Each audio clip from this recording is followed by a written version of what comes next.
July মাহত পুলিচৰ interview, September অক্টোবৰত তৃতীয় চতুৰ্থ শ্ৰেণীৰ ইণ্টাৰভিউ, মাজত শিক্ষকৰ ইণ্টাৰভিউ। ৰাইজ, মই আজি বিহুৰ দিনা আকৌ এটা ভাল খবৰ দিছো।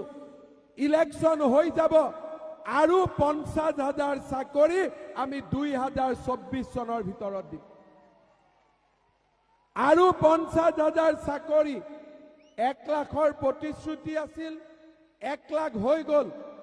এতিয়া আৰু 50,000।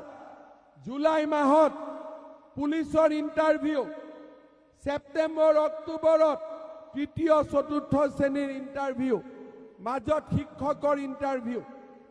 আৰু 50,000 চাকৰি দিম।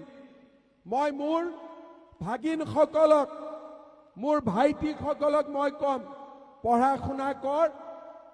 দেউতা মাই যেনেকে কয় স্কুলত যাব লাগে, পঢ়িব লাগে, আৰু আমাৰ সকলোৰে ভৱিষ্যত যাতে সুৰক্ষিত হয় তাৰ দায়িত্ব মোৰ মূৰৰ ওপৰত। সেই দায়িত্ব আমি পালন কৰিম।